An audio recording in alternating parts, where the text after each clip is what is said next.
छिन्दन्ति शस्त्राणि नैनं दहति पावका न चैनं क्लेहयन्त्यापो न शोषयति मारुतः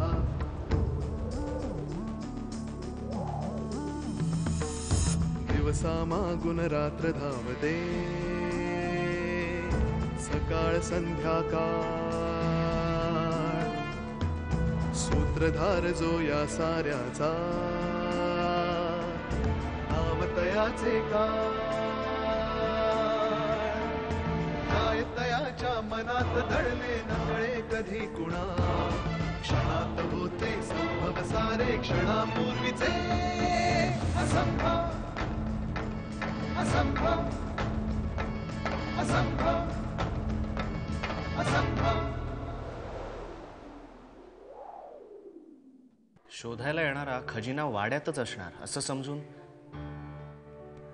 जिथे कधीच रेंगाळणार नाही अशी जागा महादेव आजोबांनी निवडली असावी. कारण स्वतःला शहाणा समजणारा जग धुंडाळतो, पण स्वतःच्या पायाखाली कधीच बघत नाही. हा तुझा जगन हा आला की मला त्याला भेटायचं. वाड्यातल्या खजिन्याची चावी मिळालीये. बटली दिली. तुम्ही कुठे गेला होता? सुखरूप आहे, व्यवस्थित आहे, हात पाय सगळे अवयव जागच्या जागी आहेत. बघतोस ना? नाही, श्रद्धांजलीला फार वेळ लागला ना. खूप गर्दी होती का? स्मशानातले लोक मला सोडेच ना, म्हणाले इथेच राहा. स्मशानात श्रद्धांजलीला गेल्यानंतर वेळ मोजायची असते का? नाही, तसं नाही. म्हणजे विचार विचार. डोक्यात प्रश्नांचा पूर आला असेल ना तुझ्या, आणि माझ्या डोक्याला शांतता लाभलेली तुला कशी काय चालेल? विचार. नाही ते काम कर, या खुर्चीला असं बांधून ठेव आणि मग विचार. कबुली जबाबाचा फील येईल तुला. बांधून ठेव बस.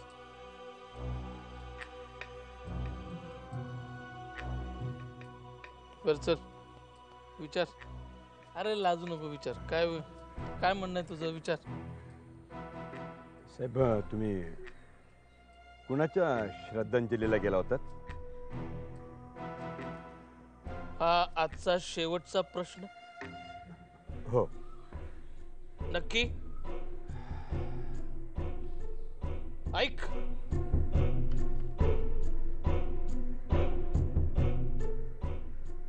माझ्या गाडीच्या पुढे एक मांजर आलं होतं. तिच्या अंत्ययात्रेला गेलो होतो. तिला श्रद्धांजली वाहिली आणि मग आलो.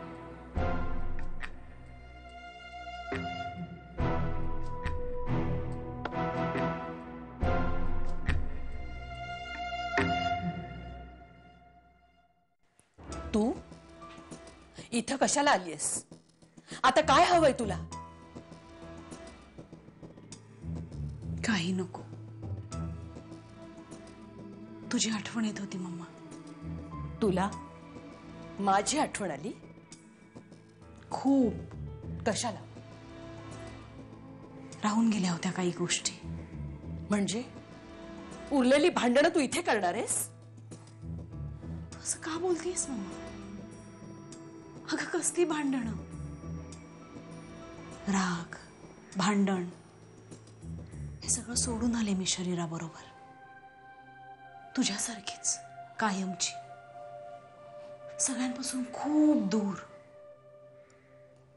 माझ्या मम्माला भेटायला. मला तुझ्या कुशीत शिरायचंय. घेशील ना मला कुशीत मम्मा? दूर हो, दूर हो म्हणते ना.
अहो फोन का उचलत नाही तुम्ही? अगं मी घेतच होतो.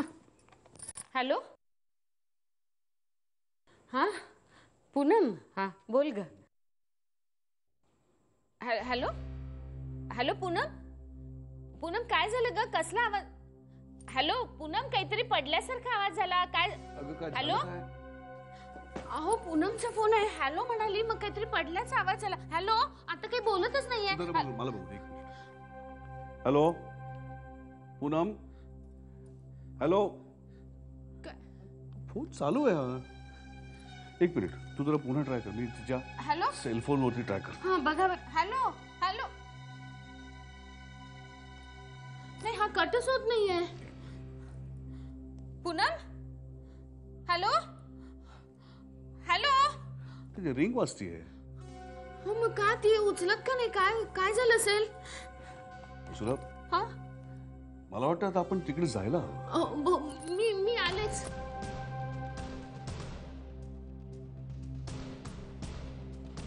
Hello hello Poonam.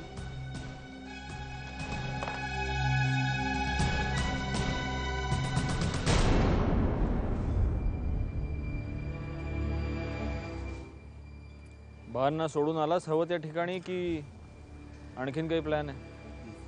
प्लॅन म्हणजे काही समजलं नाही मला. काही लोकांना बोलून समजत नाही, लातानी समजावं लागतं. पण मी काय केलंय? बा तुझ्या बरोबर जातात पण तू त्यांच्या बरोबर जात नाहीस, हा प्रॉब्लेम आहे. म्हणजे मला काय कळलं नाही. मला आपल्याशी लपाछपी करायची नाही जगन. नाही हो मालक, असं काय करता?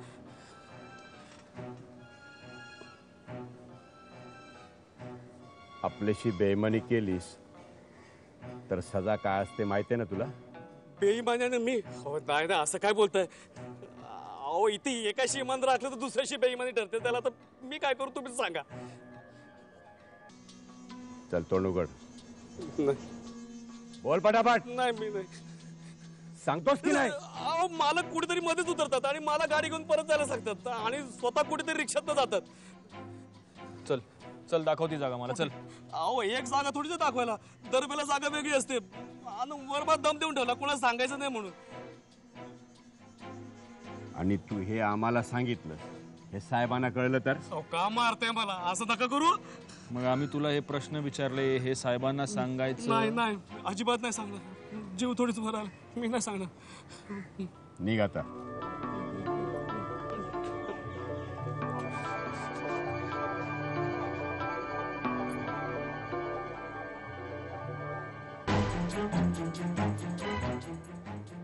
शिकारी कुत्र्यासारखं यांच्या मागे लागायला हवं आता.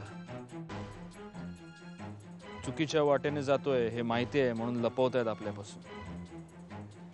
त्यातही डोळसपणे जात असतील तर ठीक, आंधळेपणानं जात असतील तर परतही येणार नाहीत. काहीतरी करायला पाहिजे परमेश्वर काका, काहीतरी करायला पाहिजे.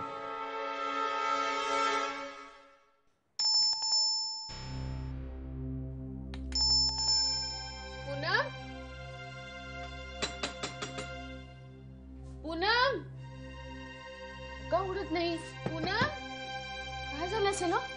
कळायला काहीच मार्ग नाही. पूनम अगं दार उघड ना. एक मिनिट, मी पूनमला पुन्हा एकदा फोन करतो. मोबाईल वर लावलाय. आओ बेल ऐकू येते. पूनम, ए पूनम अगं दार उघड. काय कोणाला बोलवायचं का आपण? मला असं वाटतं वसुला, आपण पोलिसांना फोन करूया. पोलीस? अगं हो, तू जरा शांत राह, एकदम शांत. तुला पूनम.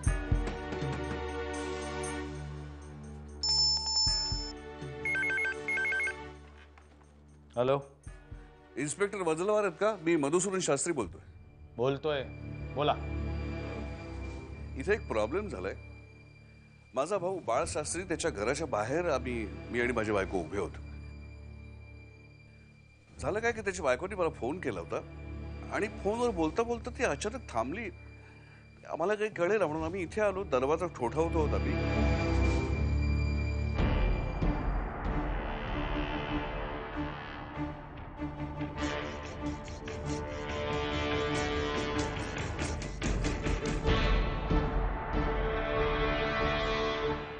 तुम्ही जर इथे आलात तर फार बरं होईल. तुम्ही काही काळजी करू नका, मी निघतोच आहे, पोचतो लवकरात लवकर. Thank you so much. ए शिंदे, गाडी काढ. काय झालं, काय म्हणाले ते? ते निघतायत, पोचतील. आपण आधीला कळवूया का? नाही आता नको, इथे आधी काय होते ते बघूया ना. पण मग त्याला तो बिझी असेल असं काय करते. पण काय झालं असेल तिला?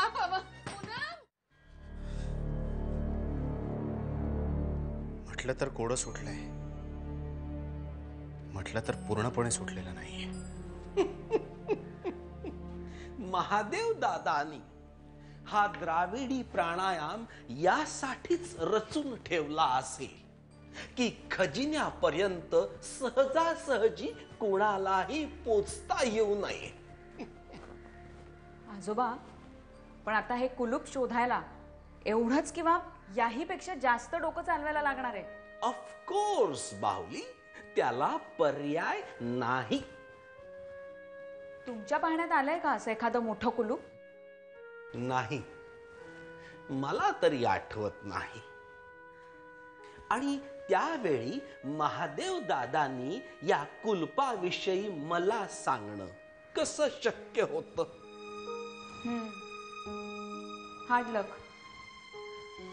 मला वाटतं प्रिया, घडलेल्या घटनांकडे नीट पाहिलं तर टप्प्याटप्प्यावर चांगल्याच गोष्टी घडल्यात. म्हणजे मला वाड्यावर यावंसं वाटणं, त्याच वेळी आफ्रिकेला निघालेल्या खानविलकर काकांचं वाड्यावर येणं, भुयारात मिळालेली ती पेटी आणि आता ही चावी, ह्यात एकही गोष्ट नकारात्मक घडली नाहीये. मान्य आहे, पण आता आला ना हा एक स्पीड ब्रेकर. बाहुली, मला शुभ्राचं म्हणणं पटतंय. अगं, आपणच या घटनेला स्पीड ब्रेकर म्हणून कसं चालेल?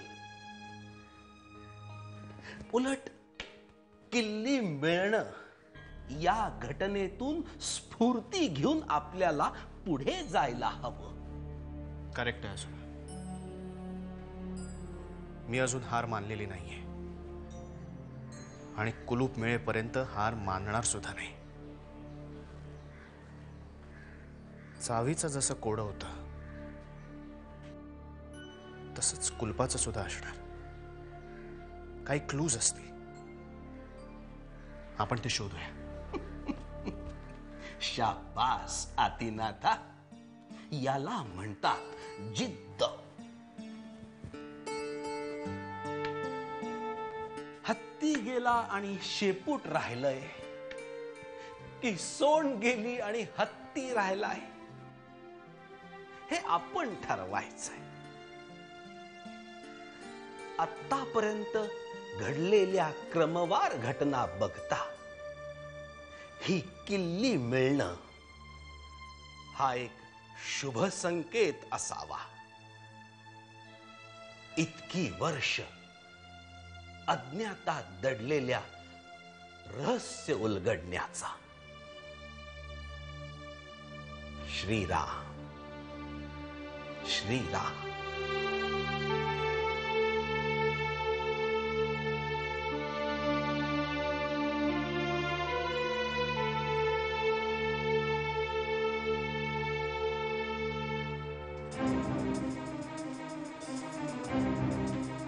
किती वेळ झाला तुम्हाला इथे येऊन? अर्धा तास झाला. अजून फोन लागत नाही? नाही, म्हणजे घरचा सारखा एंगेज लागतोय आणि मोबाईल आत ऐकू येतोय पण उचलत नाहीये. तुम्ही एक काम करा, माग काही खिडकी बिडकी उघडी आहे का बघा. चला.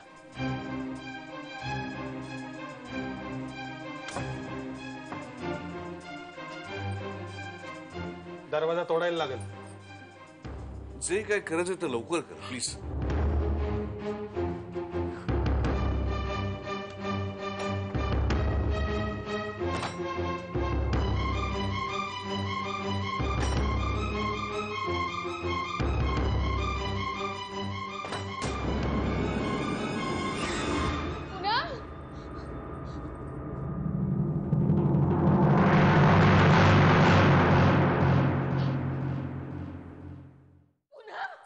एक मिनिट.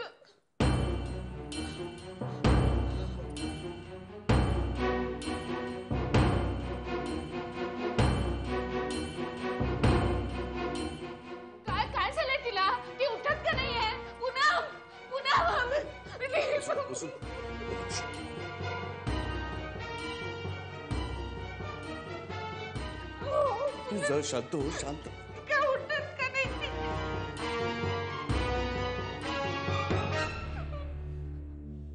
सांगा ना काय झालं तिला? सुधा, आजोबा तुम्ही म्हणताय त्याप्रमाणे आतापर्यंत आपण सोडवलेली कोडी, आपल्याला मिळालेले क्लूज, याचा उपयोग आपल्याला या चावीपर्यंत पोहोचण्यासाठी झाला. म्हणजे पार्वती आजीची पत्रिका असेल किंवा 369चा रेफरन्स असेल किंवा ब्रह्मा विष्णू महेश. पण याचपैकी असा एखादा कुठला क्लू राहिलाय का की जो आपल्याला या कुलपापर्यंत पोहोचवेल?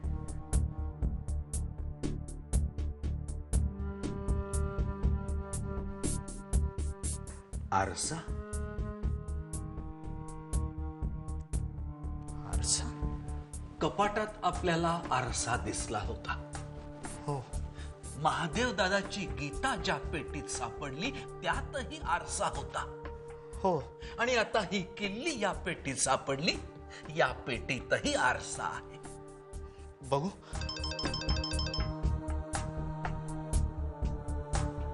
हॅलो. हा काय? हा हा पण बरं बरं ठीक आहे, आम्ही लगेच निघतो. काय झालं आदिनाथ? कोणाचा फोन होता? बाबांचा फोन होता. आपल्याला लगेच निघायला हवं. काय झालंय आदिनाथा? आजोबा, पूनम काकू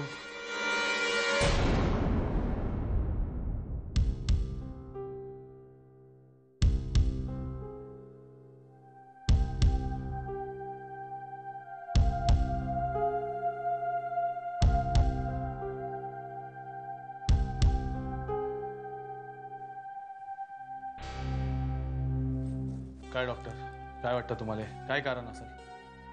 नाही, तसं आत्ता काही सांगता येणार नाही, कारण अजून रिपोर्ट्स यायचे काय बाकी आहे, ते आल्यानंतरच सांगता येईल. बर. किती वेळ लागेल साधारणपणे रिपोर्ट्स यायला? तरी 4 ते 5 तास सहज लागतील. ठीक आहे, थँक्यू.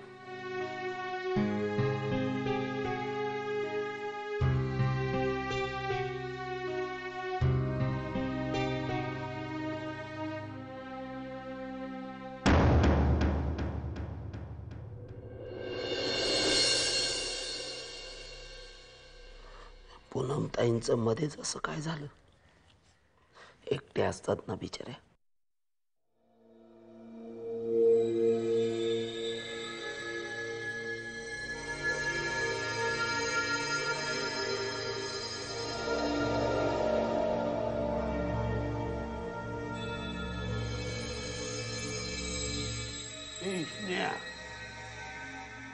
आला आला बोका, पायाचा आवाज न करता. बोला. काल बाटलीत काय टाकलं होतीस? प्यालात ना आणि झोपलात ना कुंभकर्णासारखे. तेच तर म्हणतोय मी, किती मी प्यालो तरी एवढी झोप लागत नाही. लोकांना इथे झोप येत नाही म्हणून रडतात, यांना झोप आली म्हणून त्रास होतो. काय? मी झोपेचं औषध टाकलं होतं काय? तुला खजिना शोधायचा होता म्हणून? हो, त्यासाठी झोपेचं औषध कशाला टाकायला पाहिजे? तुम्हाला खोलीमध्ये कोंडून ठेवलं असतं तरी चाललं असतं. उलट मला ते जास्त सोपं नाही का? म्हणजे तुम्हाला खजिना शोधायचा होता तर? हो, होता शोधायचा. तुम्हाला काय करायचं ते करा. जा. मी काय करणार? गावला का खजिना? तुम्हाला माहित नाही? गावला पण, आणि आधी घेऊन तो मुंबईला विकायला पण गेला.